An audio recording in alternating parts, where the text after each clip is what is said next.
good morning and welcome everyone to the Moneycontrol live stream. You're watching the opening bell. I'm your new host, Nickey Mirchandani. Clearly, some caution is expected to continue in the fresh week inflation data, and 1,500 corporates would be reporting their numbers this week.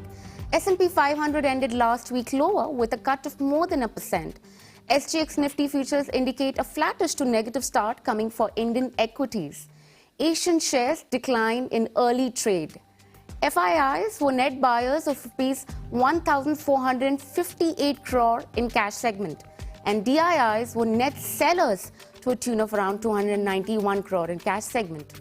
The chatter for the day, market today is expected to first react to monthly industrial output data. IIP data has slowed down to 4.3% from 7.3% in November 2022.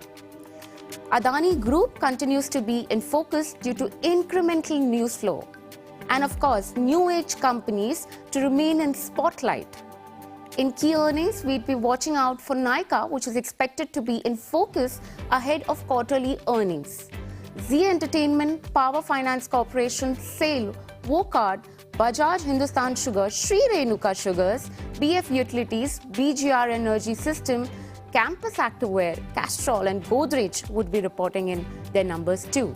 Well, let us get going and discuss some stocks and strategies today with Mayuresh Joshi, the equity research head at William O'Neill Company. Mayuresh, good morning there. Morning, Nickey. Pleasure to be on your show. All right, I'm going to start off by asking about the slew of macroeconomic data which is slated for this week. What are the levels for Nifty and Bank Nifty now that you're looking at? So as you pointed out, I think inflation data is expected to come in for the US tomorrow. We will react to that on Wednesday and our own CPI data today itself. So on the O'Neill lens, obviously I think the key moving averages, which is the 21 and the 50-day moving average, become extremely critical. And therefore, Nifty's level of 17,983 is extremely important, which is the 10-week moving average. At the same time, if you're probably looking at the downside supports for Nifty, 17,750, and obviously I think 17,353, the budget low that we created, it shouldn't breach that because from a rally attempt on the O'Neill lens, we'll come back to a downtrend, and the Nifty is very, very close at those levels at its 200-day moving average as well. For the Bank Nifty itself, I think the kind of moves that we've probably seen specifically post the result season, reasonable move, but it needs to take out 41,650, which is its 21-day moving average, and 42,450, which is its 50-day moving average, to have a sustained move going forward.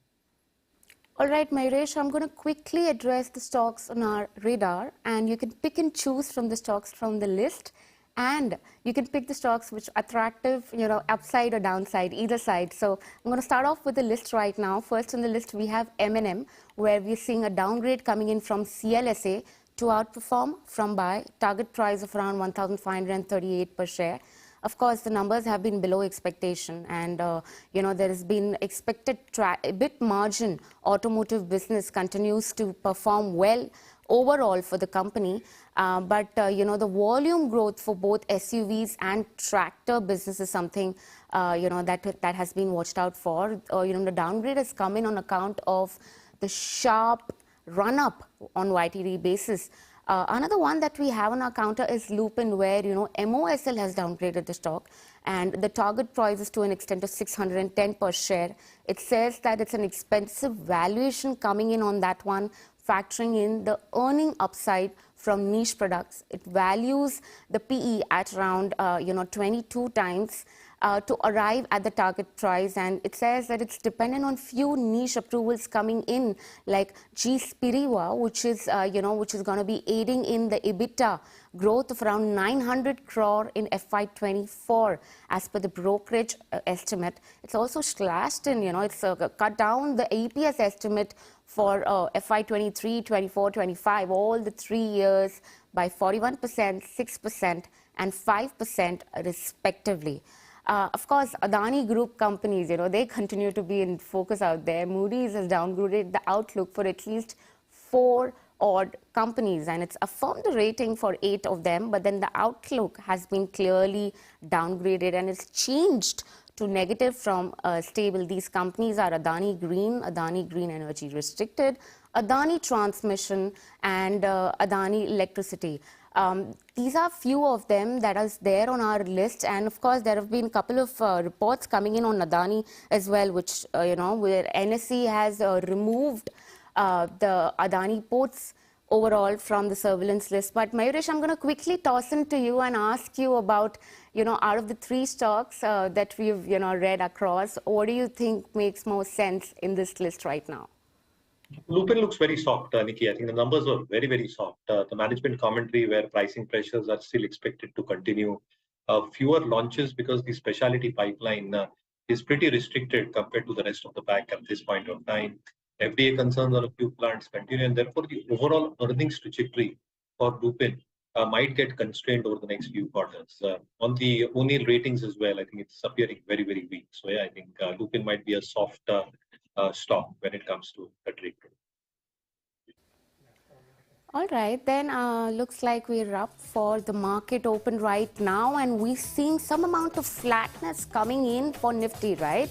We're seeing, almost 0.04%. That's like nothing sort of number coming in on Nifty 50. Clearly, it's a flattish start coming in for Nifty 50 index. If you can quickly pull out the chart for Sensex and see how the numbers are stacking up, that's going to be some numbers that we're going to be looking at. Almost a flattish start coming in on that one as well. We're seeing the screen completely showing a flat kind of show here.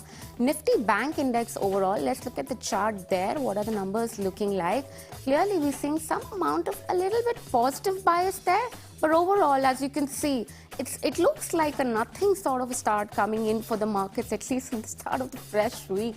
Well, also let's look at the top sectoral gainers that we have. We can look at something like a Nifty IT index, which is coming in, or for that matter, Nifty Auto index, where to see how that, the index overall is stacking up. It's almost 0.50% gone on Nifty 50, Nifty IT index, beg your pardon. And Auto index, on the other hand, is seeing some amount of traction being built in. But in slew of other earnings, I really wanted to also discuss the numbers coming in by these new age companies, right? We're seeing PB Fintech, which has reported a net loss of around 87 odd crore as compared to a loss of around 298 crore, which means that the loss is narrowed substantially. Also, Mayuresh, I'm going to quickly come back to you and I'm going to ask you about these numbers of, all the new age companies. But what are you making of the market open right now? So I think on expected lines, because the market would like to ideally see how the inflation data for India pans out today evening and what the inflation data for the US comes tomorrow evening as well. So I think some exponential reaction will only come on Wednesday as far as the markets are concerned. When it comes to new age companies, obviously I think the bellwether for the stock has been Paytm. The numbers specifically on the EBIT front, adjusting for its ESOP cost, seems encouraging at this point of time. Zomato, as they posted their numbers as well, their food delivery business has started delivering at least an EBIT positive number. Hyperpure still struggling, Blinkit still struggling.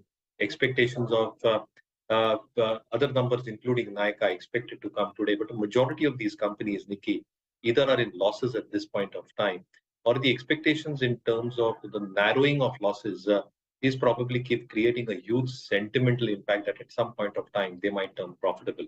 Now, at what point, nobody really knows. Paytm is probably given a target of September, so by the end of Q2 this financial year, maybe they are on track to probably deliver that.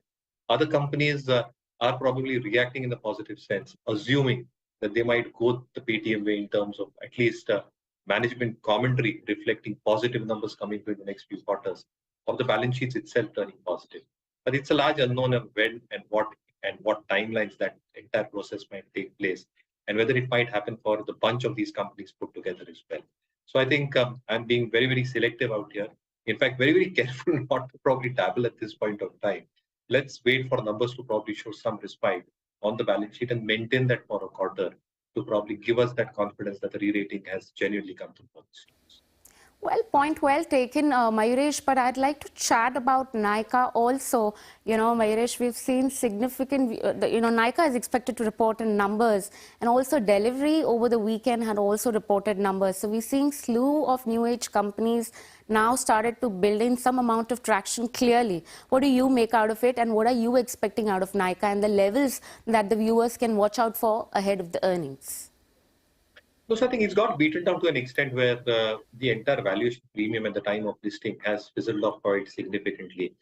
The other aspect in terms of the profitability of Nykaa, yes, compared to the other platform stroke new age companies, Nykaa at least has something on the bottom line as well. But to peg that in terms of how this bottom line will grow exponentially going forward becomes a little bit of an ask. One element in terms of all these companies, the gross order value is an example for companies like a Zomato, or the transaction value for companies like a Paytm, or even Policy Bazaar to a certain extent. I think that might show certain elements of increase as well. But I think the operating costs to run these enterprises are pretty high at this point of time, which probably means that the EBIT itself becomes constrained to a large extent, even with the assumptions of a reasonable amount of top line growth. I think it becomes very difficult to peg a reasonable amount of valuation numbers, even on forward multiples. And therefore, I think these stocks are seeing some element of traction, as I said, because of the Paytm commentary, the delivery of Paytm numbers, and the sentimental effect that most of these companies will do well. So I think within this bunch, Nickey, one or two stocks might deliver good numbers in a consistent manner, but most of them might probably just fall short of investor expectation. We're not expecting a great set from Nykaa, but it's already struggled significant enough in terms of price damage. Expecting the stock to move probably in a very, very tight range, even post numbers, maybe 140, 145 on the downside, 170, 175 on the higher end of the range. All right, clearly no fireworks coming in for Nykaa, at least from the levels that we have been talking about. But let's talk about delivery, because that company has reported an EBITDA loss as compared to an EBITDA profit over the weekend. Of course, the numbers have come out. What do you make out of it? And do you see some amount of traction building in on this one? I mean, very frankly, Nickey, I think if you look at the numbers again, no confidence at all. And one of the statements that have come to is that we will become profitable at some point of time. So I think at some point of time has no definition as far as the stock markets are concerned. I think you need some definitive action in terms of deliverables actually being met, or something happening on the balance sheet which probably indicates that things are turning, or the tide is probably changing. Very, very soft at this point of time. So I think maybe the stock is going to underperform the broader markets. All right, clearly not some, negative commentary coming in on even that one. Nothing much to be expected out of Nykaa and delivery, going by what Mayuresh said. But Mayuresh, thank you so much for taking on the time and joining us. It was indeed a pleasure having you with us. With this, it's a wrap. Thank you so much for watching. Please post your feedback for us in the comment section below, and follow us on the link at the bottom of your screen for the rest of the updates. Stay tuned to moneycontrol.com and Moneycontrol app.